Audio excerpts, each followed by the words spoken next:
Serial நடிகை மான்யா ஆனந்த் தனுஷுடன் அட்ஜஸ்ட்மெண்ட்டுக்கு அழைப்பு வந்ததா சொல்லி இன்டர்வியூ கொடுத்திருக்காங்க. அந்த விஷயம் தான் இப்ப பேசும் பொருளா இருக்கு.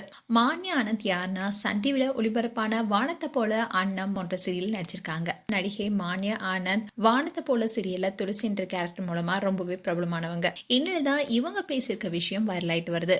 அதுல நடிகை மான்யா என்ன சொல்லியிருக்காங்கன்னா, நடிகர் தனுஷுடைய டீம்ல இருந்து ஸ்ரேயாஸ் என்பவர் எனக்கு மெசேஜ் பண்ணாங்க.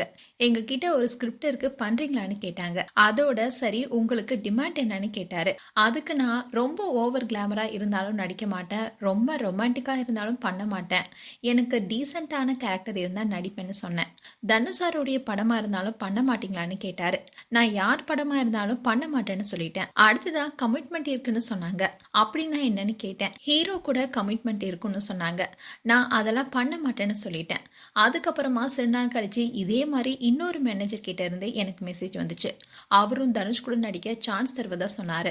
அது மட்டும் இல்லாம ஸ்கிரிப்டையும் எனக்கு அனுப்புனாரு. நான் அதை படிக்கவே இல்லை.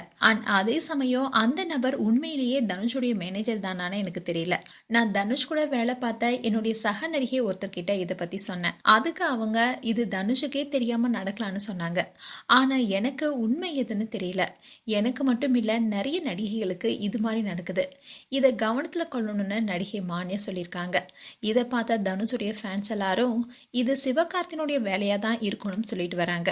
ஆனா சில மாதங்களுக்கு முன்னாடி தனுஷுடைய மேனேஜர் ஸ்ரேயாஸ் இதை பத்தி ஒரு அறிக்கை வெளியிட்டிருந்தாரு. அதுல தன்னுடைய பெயரை பயன்படுத்தி சில மோசடியில ஈடுபடுவதாகவும் அவர் சொல்லியிருந்தாரு. ஒருவேளை அது போன்ற ஒரு மோசடி வழியில மான்யா சிக்கி இருக்க வாய்ப்பு இருக்கலாம்னு நெட்டிசன்ஸும் சொல்லிட்டு வராங்க. இப்போ இவங்க பேசின விஷயம் தான் சோஷியல் மீடியால பரபரப்பா பேசப்பட்டு வருது.